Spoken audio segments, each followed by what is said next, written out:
Benarkah peran perempuan masih terdiskriminasi? Yuk kita simak video berikut ini. Kita mungkin tidak asing lagi dengan istilah bahwa perempuan identik dengan 3, dapur, sumur, dan kasur. Istilah ini seolah-olah mengeksploitasi peran perempuan di dalam kehidupan masyarakat. Padahal perempuan juga memiliki hak yang sama sebagaimana laki-laki, baik dalam hal pendidikan, dalam hal sosial, dalam hal politik, dan juga berbagai macam bidang yang lainnya.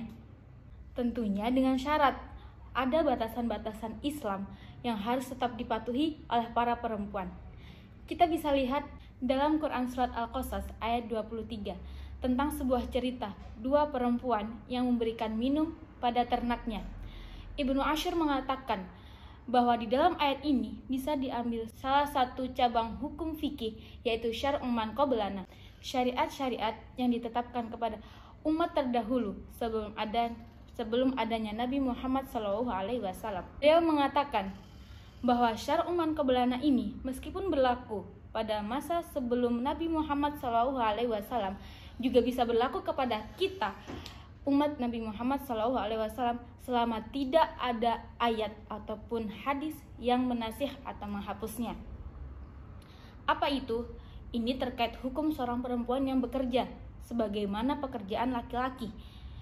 Yang pertama, qalata la nasqi yusdirar ri'a. Ketika Nabi Musa itu bertanya, "Apa yang kalian lakukan?"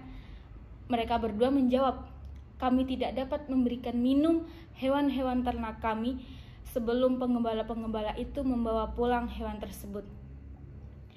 Di sini, ketika 2 orang perempuan itu ingin memberikan minum hewan ternaknya, artinya mereka juga melakukan hal yang sama yang dilakukan oleh kaum laki-laki, yaitu memberikan minum hewan ternak. Dengan syarat setelahnya, wa abuna syaikhun kabir. Sedangkan ayah kami adalah orang tua yang telah lanjut usia.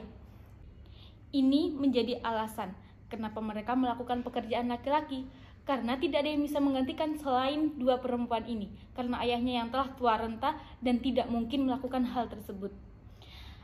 Artinya, hal ini berada dalam keadaan darurat. Dan makna darurat di sini bukan berarti bahwa perempuan bisa bekerja selayaknya laki-laki, karena memang mereka punya hak tersebut sebagaimana laki-laki, dengan syarat meskipun telah dalam keadaan darurat, tentunya dengan tidak ikhtilat, menghindari ikhtilat, kemudian menghindari adanya perselisihan dan persaingan, dan juga kemaksiatan. Namun di ayat lain juga disebutkan, lirijali nasibum mimma iktasabu walin nisa'i nasibum mimma iktasab, bahwa secara hukum asal perempuan yang bekerja atau berkarir itu boleh, karena apa yang mereka usahakan, baik laki-laki ataupun perempuan, jelas akan mereka dapatkan sesuai dengan apa yang diusahakan. Ketika perempuan keluar dari rumahnya, mereka memiliki 4 hukum. Yang pertama, wajib ketika di dalam rumahnya tidak ada seorang pun yang bisa menghidupi keluarganya, memberikan makan, memberikan nafkah, memberikan pakaian, dan lain sebagainya, kecuali hal itu dilakukan oleh orang tersebut. Misalnya seperti pada kisah yang telah kita sebutkan sebelumnya. Yang kedua, mandub, apabila ia ingin membantu suaminya atau membantu keluarganya dalam memenuhi kebutuhan sehari-hari, hanya untuk sekedar membantu ya. Yang ketiga, yaitu makruh. Dia bisa menjadi makruh apabila seorang perempuan itu keluar rumah hanya untuk bersenang-senang tanpa adanya suami ataupun mahram yang mendampingi. Yang keempat, menjadi haram apabila ia keluar untuk bermaksiat. Hal ini bisa kita lihat bahwa segala sesuatu yang mendapati hukum juga tergantung pada apa sebab yang dilakukan.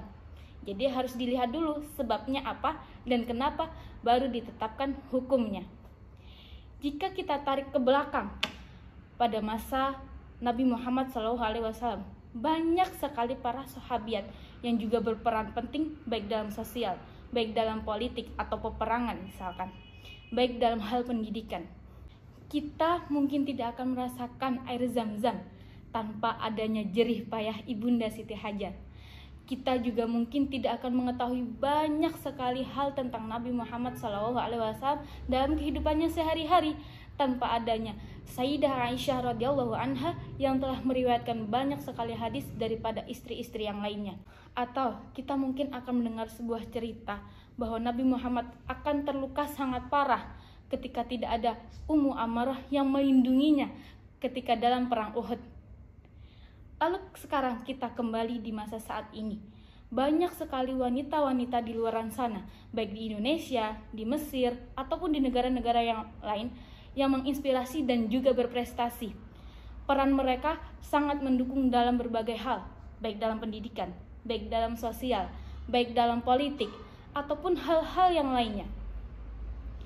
Atau di luar sana kalian masih berpikir, masih ada banyak kok peran perempuan yang tidak diakui oleh masyarakat, bahkan untuk sekedar mengajukan pendapat pun mereka ditolak. Nggak apa-apa, santai aja, karena selama kita berada di jalan yang benar, selama kita menginginkan hal yang baik, teruslah berjalan dan berusaha. Jangan pernah tengok kanan ataupun kiri, melihat omongan-omongan orang lain yang justru membuat kita down dan turun untuk terus bermanfaat bagi umat. So, jangan pernah takut untuk terus berkarya, jangan pernah ragu untuk terus bermimpi. Jadilah seorang perempuan yang berprestasi dan menginspirasi.